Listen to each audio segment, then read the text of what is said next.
So then you fast forward to 2019 and you get offered to battle Cassidy. Yeah. How did that whole thing even come together? It stemmed from the history of us battling before and him saying he don't remember or we didn't do it and me saying we did and just that back and forth, you know what I'm saying? And I mean, one thing with Cassidy is, man, he could sell something. You know, he a little delusional. So if you look somebody in the face that's delusional and they look in your face and tell you something you know is not it or that's it, you know what I'm saying? It's gonna be easy to sell. So with him, that's pretty much what it was. He sold that whole thing, especially him not remembering we battled. He sold that whole, you know what I'm saying, that whole thing. So because of the history we had, it made it easy to book that battle. He was already coming back, you know what I'm saying? And he was already coming back. And whoever they was gonna decide to put him against, I think it was out of three of us, you know what I'm saying? But Who were the other ones that they were up for that battle? I think they was talking about Rum Nitty, battle rapper named Rum Nitty, who was dope. Shotgun Suge, who was dope. Actually, Arsenal. I think the Arsenal name was in there, and I think me. Okay, but you end up locking that one in. Yeah. Was this the biggest payday you ever got in battle rap? Me and Cassidy? Yeah. Yeah. Okay. So then the battle happens. Right. And I wasn't there live, but me, Trey D, and a bunch of his people watched it. Right. You know, on pay-per-view. And I'm going to get into what our reaction was afterwards. Yeah, because I definitely was going to ask you. I definitely was putting you on the spot, so yeah. 100%. I don't hold my tongue when it comes to this type of thing. And I'm cool with Cassidy. He's interviewed, you know, on our platform a bunch of times. But, you know, I'm going to keep it 100. Based on your point of view, with how those 3 rounds went down, how would you score them?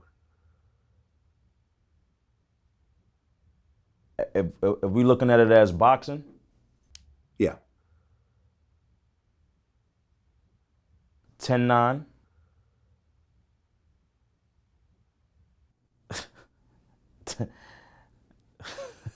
$10-9 is the first one. That's the closest. Okay. Man, I guess 10-7, 10-7 and 10-7. Okay. So you say you 3-0'd. Yeah, I feel like Cassidy. I feel like I beat him every round. I feel like his first round was his best round. You know what I'm saying? And battle rap, that's how it goes. When your first round, you gonna get the most, like they just want to hear you. That goes to any battle. Like even with me, so they're gonna be attentive to everything you're saying. They're gonna be like, yeah. They're gonna be amped. After that first round, when both artists go, that second and that third, it gets long because you have to keep their attention for 2 more rounds. So you'll get away with the first. That's with anybody. That's even with me. But after the second and third comes, you know what I'm saying, you really got to keep their attention. So, yeah, I feel like I beat them pretty convincingly every round. I feel like the first round is the closest because that was his best round, but I feel like the other 2 was, yeah. I think most people would agree that the first round was Cassidy's best round. Yeah. It seems like once it got to the second and third round, he was having problems with the crowd. Well, there's not problems with the crowd. He was having problems with his material. And the thing about the URL crowd is, they don't show favoritism to no one. If you're saying something they don't like, they're gonna let you know. You got about 8 bars to get to your point, to say something. If you don't get to your point in 8 bars, you're gonna get booed. That's how I go. I've been doing it for the last 11 years, so I know how all of it run. And that was another thing. Him coming back, not really knowing and being so cocky and not knowing how stuff goes, it was a downfall because this shit is totally different. I did it through that era.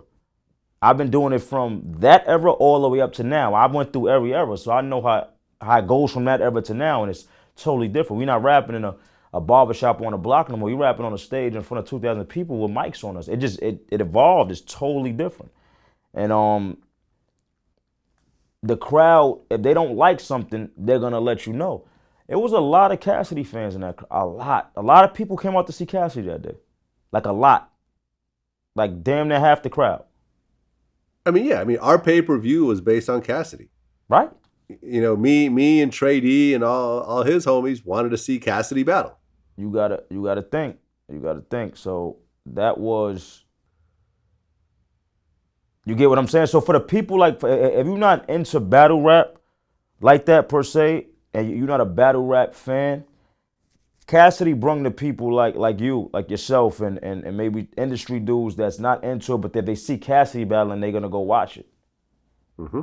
So the crowd just they do that. They don't like you, they're gonna do that to anybody. That's just how it goes. It's a part of my second round where I did a bar where it was set up like I did a bar and I paused and I took a sip of the drink and they booed me, but it was set up for them to boo me. And then right after that I came with the next bar and they went crazy because it was set up to do that. So the like that's just what it is. They don't like it, they gonna boo you. Well, the reason why I say it is because it seems like once we get into the second and third round, you seem to just have better crowd control. Like, it seemed like you focus more on,